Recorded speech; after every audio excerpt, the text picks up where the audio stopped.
पाकिस्तान में ख़त गुरबत से नीचे ज़िंदगी बसर करने वालों की जो शरह है वो 44% को टच कर रही है और पिछले 7 सालों में ये 2 गुना हुई है। और अब फिर बजट की आमद है तो जो मेहनत कश तबका है, जो सैलरीड क्लास है, वो इंतहाई परेशानी का शिकार हैं कि इस बजट के बाद शायद उनका शुमार भी ख़त गुरबत से नीचे रहने वाली पॉपुलेशन में होगा। तो आज के इस प्रोग्राम में हम कोशिश करेंगे कुछ ऐसी 5-6 तजावीज़ हम हुकूमत की खिदमत में पेश करें, जिनको वो अगर अडॉप्ट करें तो ये ना सिर्फ जो नया एक हमारा बहुत बड़ा चंक जो है वो ख़त गुरबत के नीचे जाने से बच सकता है, बल्कि इंतहाई कम वक्त में करोड़ों लोगों को हम ख़त गुरबत से बाहर निकाल सकते हैं। लोगों लोगों ने दुनिया में ये करके दिखाया है। बांग्लादेश की मिसाल सामने है कि उनके जो टेक्सटाइल से रिलेटेड मज़दूर थे, ओवरनाइट गवर्नमेंट की जो सब्सिडी स्कीम थी उससे 50% जो कि 25 लाख से ज़ायद वर्कर बनता है वो ख़त गुरबत से निकल गए। पाकिस्तान में हमारा सबसे बड़ा अगर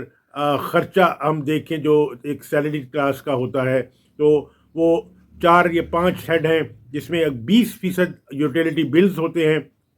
और इसी तरह जो 20% बच्चों की तालीम पे खर्च होता है और तकरीबन 10% बच्चों की और फैमिली की मेडिकेशन के ऊपर खर्च हो जाता है और तकरीबन 10% जो होता है वो उसका फ्यूल होता है जो दफ्तर में उसने आना है जाना है मोटरसाइकिल पे या ट्रांसपोर्ट पे। तो ये तकरीबन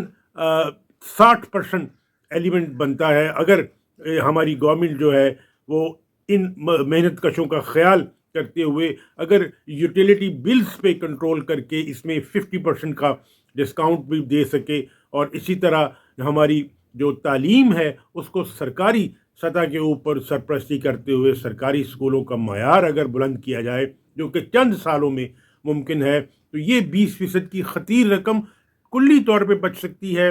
या इसमें काफ़ी खातिर कमी हो सकती है। और फिर हमारी मेडिकल की एक जो हमारी स्कीम थी हॉस्पिटलाइजेशन की, बहुत अच्छी स्कीम है, ये थी या कहीं है, लेकिन ये है हॉस्पिटलाइजेशन की। बच्चों वाले घरों में ओवर द काउंटर जो मेडिसिन है उसका कंट्रोल करना बहुत ज़रूरी है कि ये जो 10% की मैं बात कर रहा हूँ ये वो है जो रोज़मर्रा की बीमारियों के लिए हमें मेडिसिन और मेडिकल स्टोर से लेना पड़ती है। तो जेनरिक जो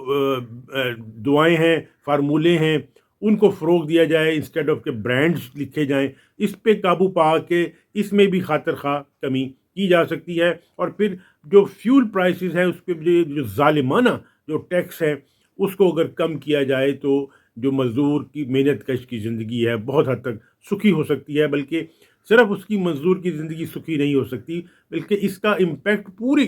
जो आपकी मईशत है उस पर आएगा, क्योंकि जो ट्रांसपोर्ट है उसके किराए कम होंगे और इसी तरह मार्जिन जो हैं आपकी अद्वियात पे, आपकी सब्जियों पे, फलों पे वो कम होंगी, वो सस्ती होंगी। और इसी तरह जब यूटिलिटी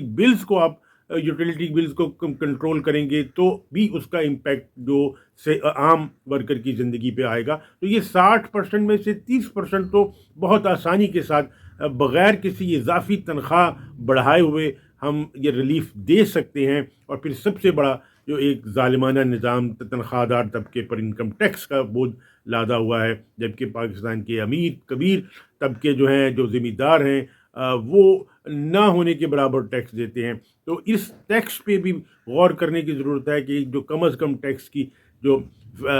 छूट की हद है वो कम अज़ कम अब 1 लाख रुपया सैलरी पर मंथ को टैक्स से एग्जम्प्ट करने का वक्त आ गया है। ये इक़दामात अगर इस बजट में कर लिए जाते हैं तो ना सिर्फ मिलियंस और मिलियंस लोग जो हैं वो मज़ीद ख़त गुरबत से नीचे जाने से बच सकते हैं, बल्कि इन इक़दामात के नतीजे में करोड़ों लोग जो हैं वो रातों रात ख़त गुरबत की सतह से ऊपर आएंगे। अब आप सोचें कि अगर आपके जो 60% जो अखराजात हैं इसमें से अगर 30% की आपको बचत होगी तो आपकी इनकम जो है बग़ैर बढ़े हुए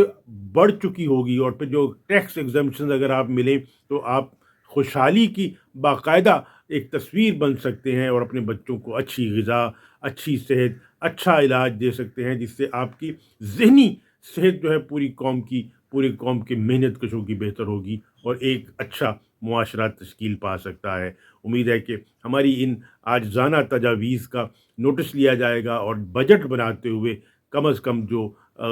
بالکل پسا ہوا طبقہ ہے اور سیلریڈ کلاس خاص طور پہ اس کا خاص خیال رکھا جائے گا۔